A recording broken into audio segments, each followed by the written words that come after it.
Olá, eu sou o professor Bruno Feldens e nessa aula nós veremos máquinas térmicas e segunda lei da termodinâmica.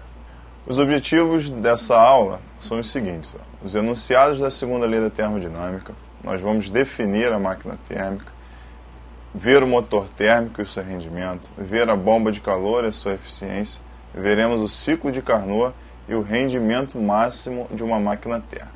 Nós vamos começar pela segunda lei da termodinâmica. Tá? A segunda lei da termodinâmica tem dois enunciados que aparentemente são diferentes, mas eles são, na verdade, equivalentes. Os dois querem dizer a mesma coisa com palavras diferentes. Tá? A segunda lei da termodinâmica fala sobre o sentido natural das coisas, como as coisas evoluem naturalmente. Ok? Resumidamente é isso. O enunciado de Clausius é o seguinte: o calor não passa espontaneamente de um corpo para outro de temperatura mais alta. Isso significa o quê? Você tem um corpo de temperatura mais alta e um corpo de temperatura mais baixa. Um corpo quente e um corpo frio. O calor espontaneamente flui do corpo de maior temperatura para o corpo de menor temperatura. Isso é o sentido natural. Isso acontece espontaneamente. O calor jamais flui do corpo de menor temperatura para o corpo de maior temperatura espontaneamente. Para isso ocorrer, a gente precisa de trabalho. A gente vai ver isso quando a gente estiver estudando máquinas térmicas daqui a pouco.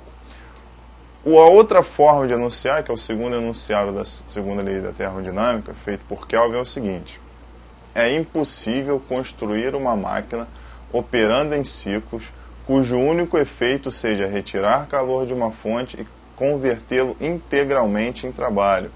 Isso quer dizer, isso aí seria uma máquina com rendimento de 100%, que não desperdiça energia. Isso também não ocorre na natureza, isso é impossível. A segunda lei da termodinâmica proíbe esse tipo de coisa. Ok?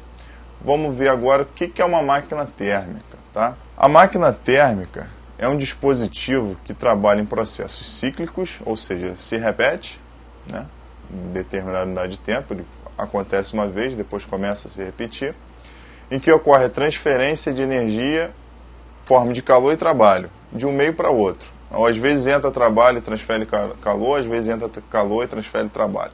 Então, é a transferência de energia, calor e trabalho. A gente tem como exemplo de máquina térmica o motor de um carro, por exemplo, é uma máquina térmica, recebe calor que transforma em trabalho, não é isso? No motor do carro tem a combustão, nessa combustão libera calor, libera energia. E esse calor é transformado em trabalho, que faz o carro se movimentar.